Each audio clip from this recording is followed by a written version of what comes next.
विधानसभा चुनाव में वोटिंग का एक नया कीर्तिमान स्थापित कर दिया है। हालांकि ये पहले फेज की वोटिंग है, दूसरे फेज में भी बम्पर वोटिंग की उम्मीद जताई जा रही है। लेकिन पहले फेज की वोटिंग ने कई तरह के जो सस्पेंस है वो भी खड़े कर दिए हैं। अटकलों का दौर शुरू हो गया है कि इस वोटिंग से किसको नफा होगा, किसको नुकसान। पहले फेज की वोटिंग के बाद सभी दलों को अपने अपने दावे हैं। किसके दावे कितना दम है, हमारी इस रिपोर्ट में समझने की कोशिश कीजिए। जनादेश एनडीए को मिलने वाला है। पहला फेज उसको प्रमाणित किया है। सच्चाई है कि बिहार में एनडीए सरकार के खिलाफ एक जन क्रांति हुई है। 10 में भी इसी तरीके से वोटिंग हुई थी और हम लोगों की सीटों की संख्या बढ़ी थी। एनडीए को अगर 2-4 दिन के लिए अगर खुश होना है तो खुश होने दीजिए, इसमें आपत्ति किस बात का है। एनडीए की ही सरकार बनेगी और भारी बहुमत के साथ एनडीए की सरकार बनेगी। 30 सालों में नहीं, आज़ादी के बाद बिहार में हुए चुनाव में ये सबसे ज़्यादा वोटिंग परसेंटेज है। ये दो बातों को दिखाता है। पहला कि जो बात हम लोग पिछले कई महीनों से, बल्कि मैं 1-2 साल से कह रहा हूँ कि बिहार में 60% से ज़्यादा जनता बदलाव चाहती है। वो कल लोग निकले हैं फिर से एनडीए सरकार बनाने के लिए और नीतीश जी के पक्ष में लोग निकले हैं। लोकतंत्र के महापर्व में बिहार की जनता की भागीदारी ने एक नया इतिहास लिख डाला है। बिहार में हुई रिकॉर्ड वोटिंग ने सियासत की गणित को डावाडोल कर दिया है। बढ़ी हुई वोटिंग को लेकर अब नैरेटिव गढ़ने का दौर शुरू हो गया है। रिकॉर्ड वोटों से जहां एनडीए खेमे की बातचीत खिली हुई है, वहीं विपक्षी महागठबंधन इसे एंटी इनकम्बेंसी बता रहा है। बीजेपी वाले हमेशा कहते रहे कि जब ज्यादा पोलिंग हो, निकाल के उनके पुराने बयान लाइब्रेरी से देख लीजिए कि जब भी ज्यादा वोट पड़ता है वो एंटी इनकम्बेंसी का वोट होता है। इनके सारे बड़े नेताओं ने कहा है।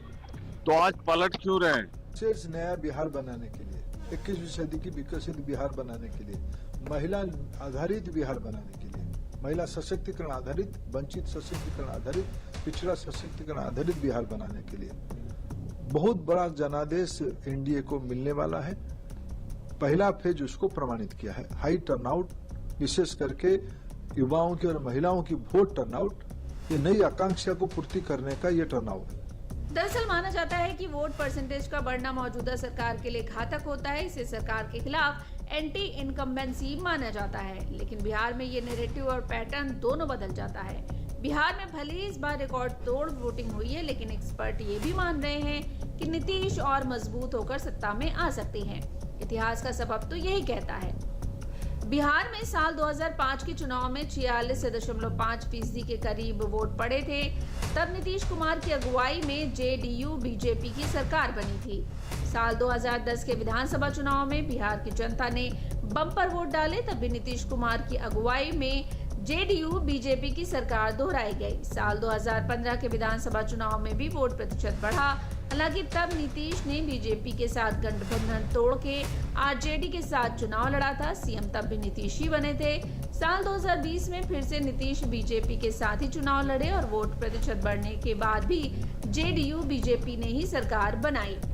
आंकड़ों को देखें तो बिहार में बीते 3 चुनाव से वोट प्रतिशत बढ़े तो हैं, लेकिन सत्ता में नीतीश ही आए हैं। हालांकि सियासी दलों का आकलन इससे अलग है। बिहार चुनाव में पहली बार एंट्री मारने वाले जनसुराज के संस्थापक प्रशांत किशोर इसे बदलाव की लहर मान रहे हैं, तो वहीं चिराग पासवान महागठबंधन को इतिहास का आईना दिखा रहे हैं। क्या दर्शा रहा है? 30 सालों में नहीं, आज़ादी के बाद बिहार में हुए चुनाव में ये सबसे ज़्यादा वोटिंग परसेंटेज है।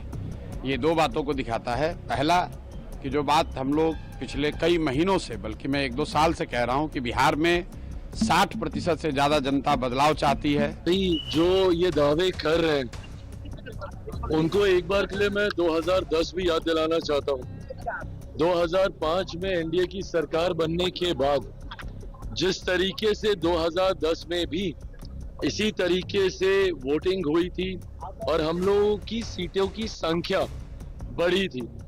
बिहार में आजादी के बाद सबसे ज्यादा वोट पड़े हैं। वोटिंग प्रतिशत बढ़ने को लेकर कई तरह के कयास लगाए जा रहे हैं। सियासी बयानबाजी भी अपने परवान पर है। महागठबंधन से डिप्टी सीएम का चेहरा बनाए गए मुकेश सहनी महागठबंधन की जीत का दावा कर रहे हैं। तो वहीं जेडीयू नेता संजय कुमार झा ने कहा कि विपक्ष झूठ फैला रहा है। एनडीए को अगर 2-4 दिन के लिए अगर खुश होना है तो खुश होने दीजिए, इसमें आपत्ति किस बात का है? अगर 2-4 दिन के लिए अगर उसको खुश होना तो होने दीजिए। रहा कि वोटिंग परसेंटेज बढ़ा नहीं है, पुराना जो पैटर्न था उसी पैटर्न के अनुकूल है। जो हर विधानसभा में 20-25 हजार वोट कटा है उसके अनुकूल वोट परसेंटेज आपको दिख रहा बढ़ा है। आप फिलहाल उनको खुश होना है तो होने दीजिए, बोलिए कि फटाखा फोड़ने के लिए, लड्डू खाने के लिए। बाकी महागठबंधन का सरकार बन रहा है। सुबह बोल रहे थे कि स्लो मतदान हो रहा है, कंप्लेन कर रहे थे कि वोटिंग स्लो कर रहा है लोग प्रशासन, तो फिर ज्यादा मतदान कैसे होगी? इसलिए ज्यादा मतदान बिहार में 2005 से ज्यादा वोट 2010 में पड़ा, तो सरकार के लिए पड़ा था ना। 10 के बाद 15 में पड़ा ज्यादा वोट, तो सरकार के पक्ष में पड़ा।